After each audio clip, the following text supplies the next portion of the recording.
부분은 뭐 개인회생 하면서도 제가 간간히 설명을 드렸지만 그거 추가해서 몇 가지만 좀 여러분들한테 말씀을 드리도록 할게요. 일단 절차도를 먼저 한번 그려볼게요.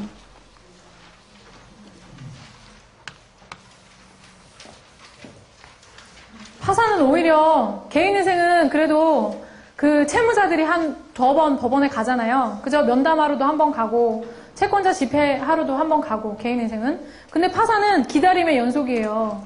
뭐 어떤 경우는 6개월도 걸리지만 짧게는 길게는 막 1년 넘는 경우도 있었어요. 1년 넘는 사람들 막 이런 사람들은 우리한테 돈 떼먹은 거 아니냐라는 의심을 제가 볼 때 뭐 대놓고 그렇게 얘기는 못하지만 아 이거 신청이 된 거 맞나요? 막 이런 식으로 물어볼 정도로 너무 기다림의 연속인 거예요. 그 이유가 법원에 부르는 일이 거의 없어져서 그래요. 그래서 한번 절차를 보면 일단 여기 신청을 하겠죠. 자, 파산제도는 그냥 여러분들이 볼 때는 그냥 단순히 파산 같지만 파산 신청서 플러스 면책 신청서가 포함되어 있는 거예요. 포함되어 있다기보다는 원래 두 개가 따로 신청을 했어야 돼요. 법이 개정되기 전에는 두 개의 신청이 별도로 파산 신청서 따로 면책 신청서 따로 이루어집니다. 근데 법이 개정돼서 이거 굳이 두 개 별도로 할 필요가 없다. 파산을 신청하는 사람들은 파산 선고를 통해서 파산 선고 받은 사람만 면책 신청이 가능하거든요. 최종적으로 요구하려고 요걸 받는데 이걸 왜 굳이 두 개 심판 절차로 나눠 놓느냐 해서 아예 절차를 두 개 같이 신청하도록 신청서를 묶어버렸어요. 재판부에서. 하지만 절차는 여전히 두 개로 분리되어 있는 겁니다. 이건 신청자의 편의를 위한 거죠. 그래서 이렇게 같이 지금 신청을 하고 있고요. 신청을 쭉 하고 중간에 파산 선고가 나요. 그럼 당연히 절차가 나눠져 있으니까 여기서 파산 결정문을 받겠죠. 자, 그럼 법원은 알아서 면책 절차를 진행하는 겁니다. 세무자는 이걸 받고 끝나지만. 그래서 면책 절차가 진행되면 여기에 최종적으로 면책 결정이 되는 거겠죠. 자, 그런데 옛날에는 심리가 여기 면책 절차에서 심리가 필요적이었어요. 신문이. 그래서 법원에 이때 한 번은 갔다고요. 필요적 신문이니까 이거 파산 결정문 받으면 이때 신문이 한 번 있어서 법원에 한 번은 갔어요. 그래서 진짜 하는 것 같았는데 요즘은 이게 임의적으로 바뀌었어요. 자, 여기 파산 절차에도 신문이 있어요. 이거는 옛날에도 임의적이었어요.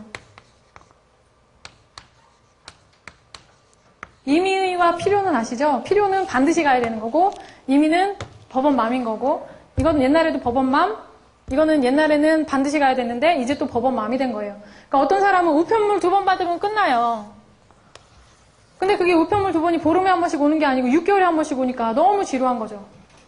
그래서 절차는 이렇게 보시면 되고 여기서 신문을 만약에 열게 되면은 그 채권자한테 의견 청취를 해요. 절차도 다 그려져 있으니까 의견 청취서를 서면으로 보내고 있습니다. 만약에 하게 된다면. 그래서 서면으로 의견 청취서에 뭐 이 사람이 뭐 지금 파산 신청했는데 뭐 어떻습니까? 뭐 가지고 있는 재산 없습니까? 뭐 이런 부분들을 채권자를 통해서 쭉 조사를 해요. 근데 그 내용이 채권자도 진짜 조사하지 않으면 모를 내용만 있어요. 그래서 뭐 크게 의미가 없더라고요. 저도 보니까.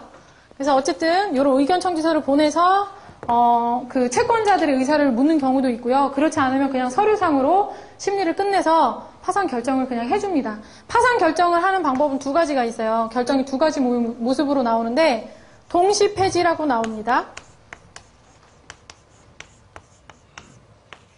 20 폐지.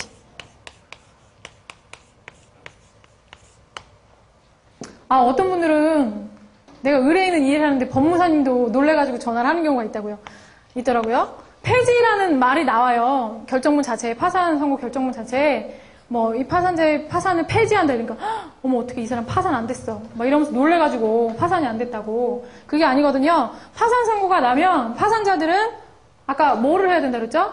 청산을 해야 돼요. 그죠? 청산. 이 사람이 정말 그 부채를 자기 능력으로 갚을 수 없다라는 결정을 하는 건데, 청산 절차를 거쳐야 되는데, 청산 절차를 거칠 재산이 없는 거예요. 서류를 쭉 보니까. 청산 절차는 누구를 통해서 하냐면 이 과정에서 관제인을 선임해요. 파산 관제인이라고 하죠. 파산 관제인을 선임해서 관제인이 채무자의 재산을 다 조사하고 그걸 채권자들한테 이제 그 배당을 해주고 그 다음에 채권자들 모여서 보고를 하고 그 다음에 그거를 최종적으로 종결해서 법원에 보고를 하면 법원에서는 그때서야 파산을 종결해주는 거예요. 종결 결정으로 끝나요. 그렇게 해야. 그렇게 하는 게 이제 20폐지로 가는 거고, 동시폐지는 청산할 재산이 없으니까 그냥 파산 선고를 하면서 동시에 폐지를 함으로써 바로 면책 절차로 진행되게 해주는 거예요. 그러니까 폐지라는 용어 나왔다고 해서 의뢰인들은 대부분 되게 놀라서 전화해요. 나 이거 파산 안 됐다고, 폐지돼버렸다고.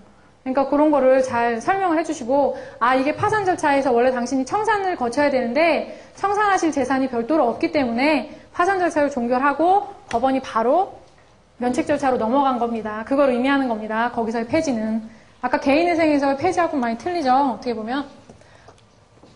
자, 그래서 동시폐지, 20폐지라는 부분이 있고, 이렇게 해서 신문으로 넘어오면 지금은 의무적 신문이니까 이렇게 되는데, 의무적 신문으로 넘어왔기 때문에 거의 신문을 안 해요. 거의 신문을 안 했기 때문에 어떻게 하냐면 그냥 바로 파산 결정문의 이의기간만 몇 월 며칠까지 이의하십시오. 원래는 신문기를 열면 신문기를 열고 30일 안에 이의를 하도록 돼 있어요.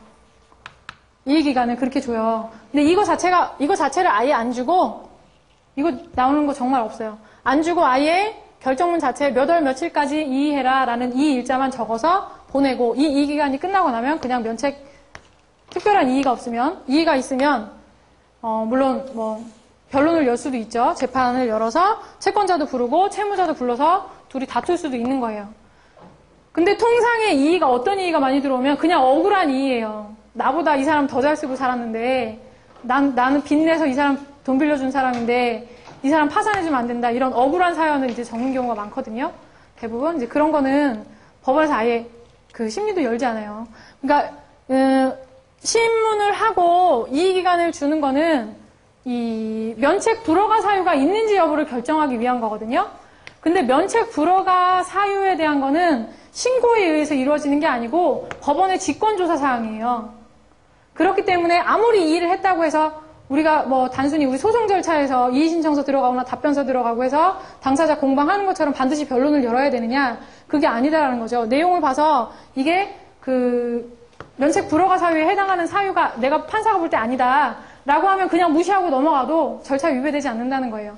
그래서 이의신청 들어왔다고 해서 또 반드시 놀랄 일도 아니다.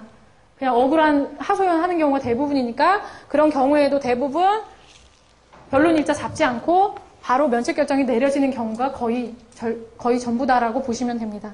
특별히 금융기관에서 이의를 했다거나 아니면 이의한 게 우리 얼마 전에 피디수첩에선가 파파라치가 그 보험 사기 해가지고 막 찍은 거 보셨죠? 그런 식으로 정말 채권자 중에서도 아주 치밀하신 분이 있어요. 보니까 막 가족관계 보험을 다 찾아냈더라고요. 어떤 이의가 들어온 게 있는데 이 파산한 사람은 보험도 아무것도 없었어요. 근데 자기 오빠가 아니죠? 남편 명의로 보험이 한 달에 30만 원씩 들어가고 있고 딸이 계약자로 해가지고 보험이 10만 원짜리가 있고 변액보험이 있고 이런 걸 다 조사해서 이의 신청한 사람이 있더라고요.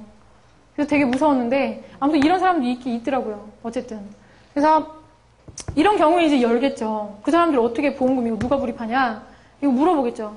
그죠? 그러니까 그런 부분들 어쨌든 있긴 있습니다. 주의하셔야 되고.